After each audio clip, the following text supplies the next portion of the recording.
Cadet college হলো সামরিক বাহিনী দ্বারা পরিচালিত বিশেষ এক ধরনের শিক্ষা প্রতিষ্ঠান, যেখানে মাধ্যমিক ও উচ্চ মাধ্যমিক শিক্ষা কার্যক্রমের সাথে মিল রেখে উন্নত মানের শিক্ষা কার্যক্রম পরিচালনা করা হয়।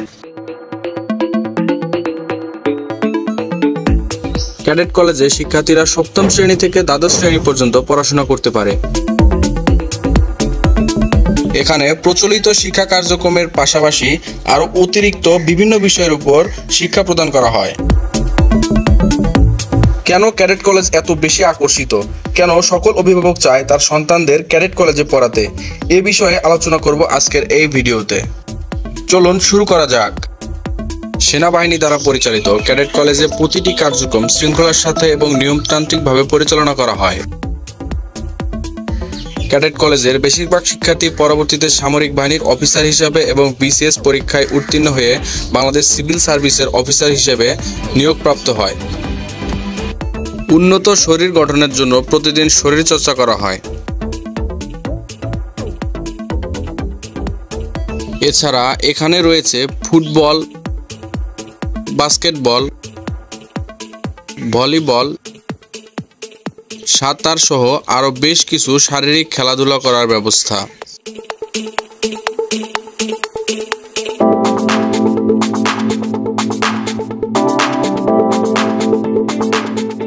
ইনডোর গেম হিসেবে রয়েছে টেবিল টেনিস, দাবা, লুডো, তাস ইত্যাদি বিনোদনমূলক খেলা। ক্যাডেটদের চিকিৎসার জন্য অত্যাধুনিক চিকিৎসা যন্ত্রপাতি ও উন্নত চিকিৎসক দ্বারা ক্যাডেটদের চিকিৎসা নিশ্চিত করা হয়। ক্যাডেটদের খাবার গ্রহণের জন্য স্বাস্থ্যকর পরিবেশে পুষ্টিগুণ সম্পন্ন খাবার পরিবেশন করা হয়। এখানে রয়েছে আদর্শ আবাসিক ব্যবস্থা, যেখানে ক্যাডেটরা বিশ্রাম এবং ঘুমাতে পারে। নান্দনিক ঝকঝকে কলেজ ক্যাম্পাস ফুলে ফুলে সুবাসিত, যেন এক টুকরো স্বর্গের সমতুল্য। এখানে তাত্ত্বিক শিক্ষার থেকে ব্যবহারিক শিক্ষায় বেশি গুরুত্ব দেওয়া হয় এবং শিক্ষার সমস্ত কার্যকলাপ ইংরেজি মাধ্যমে হয়। ধর্মচর্চার জন্য রয়েছে আধুনিক মসজিদ ও সমমানের ইবাদতখানা, যেখানে ক্যাডেটসরা নির্দ্বিধায় তাদের নিজ নিজ ধর্ম চর্চা করতে পারে। এবার জানা যাক ক্যাডেট কলেজে ভর্তি হওয়ার জন্য যেসব যোগ্যতা প্রয়োজন। প্রথমে শিক্ষার্থীকে ষষ্ঠ শ্রেণীর ফাইনাল পরীক্ষায় উত্তীর্ণ হতে হবে। বালক এবং বালিকা উভয়ের জন্য উচ্চতা সর্বনিম্ন 4 ফিট 8 ইঞ্চি হতে হবে। শিক্ষার্থীর বয়স আবেদনের সময় 13 বছর 6 মাস হতে হবে। ভর্তির জন্য কতগুলো অযোগ্যতা শর্ত দেওয়া থাকে। এগুলো হলো: পূর্বে ক্যাডেট কলেজে ভর্তি পরীক্ষা থেকে বাদ পড়লে জটিল কোনো রোগ যেমন অ্যাজমা, মৃগী রোগ, বাত, রাতকানা, ডায়াবেটিক্স, যক্ষ্মা ইত্যাদি বিভিন্ন রকমের রোগ থাকলে অযোগ্য হিসেবে গণ্য হবে। তাছাড়া স্বাস্থ্য পরীক্ষার পর্ষদ কর্তৃক অন্য কোনো সমস্যা চিহ্নিত হলে প্রার্থী অযোগ্য হিসেবে বিবেচিত হবে। কতগুলো পরীক্ষার মাধ্যমে শিক্ষার্থীকে নির্বাচন করা হয়।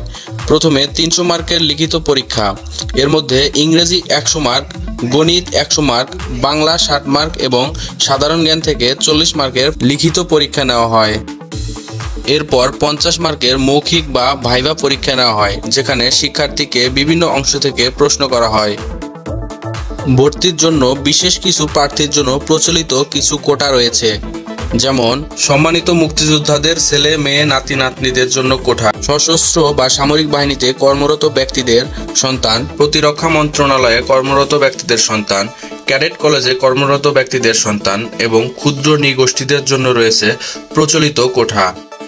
এরপর মেধা তালিকার ভিত্তিতে আসন অনুযায়ী শিক্ষার্থী ভর্তি করা হয়। মজার বিষয় হলো, অভিভাবকের আয়ের উপর ভিত্তি করে শিক্ষার্থীর মাসিক বেতন নির্ধারণ করা হয়। তাই ধনী গরিব নির্বিশেষে সকলেই তাদের সন্তানকে ক্যাডেট কলেজে পড়াতে পারে। বাংলাদেশে মোট 12টি ক্যাডেট কলেজ রয়েছে। এর মধ্যে 9টি বয়েজ ক্যাডেট কলেজ এবং 3টি গার্লস ক্যাডেট কলেজ। এগুলো হলো Faujdarhat cadet college Chattogram, Jhenaidah cadet college Jhenaidah, Mirzapur cadet college Tangail, Rajshahi cadet college Rajshahi, Sylhet cadet college Sylhet, Rangpur cadet college Rangpur, Barishal cadet college Barishal, Cumilla cadet college Cumilla, Pabna cadet college Pabna, এবং 3টি গার্লস ক্যাডেটগুলো হলো Mymensingh girls cadet college Mymensingh, Feni girls cadet college Feni এবং Joypurhat girls cadet college Joypurhat. সকল কলেজে বছরের নভেম্বর মাসে সার্কুলার দেওয়া হয় এবং মাসব্যাপী নভেম্বর ডিসেম্বর 2 মাস আবেদন করার সুযোগ থাকে এবং নতুন বছরের জানুয়ারি মাসে বিভিন্ন পরীক্ষার মাধ্যমে শিক্ষার্থীকে ক্যাডেট কলেজে ভর্তি করা হয়। আপনার সন্তানকে ক্যাডেট কলেজে ভর্তি করাতে চাইলে সেই হিসেবে শারীরিক এবং মানসিকভাবে প্রস্তুত করে রাখুন। আজকে এই পর্যন্তই। ভিডিওটি ভালো লাগলে একটি লাইক দিয়ে পাশেই থাকবেন এবং পরবর্তীতে কী বিষয়ে ভিডিও চান তা কমেন্টে লিখে দিবেন। সবাইকে অসংখ্য ধন্যবাদ। খোদা হাফেজ।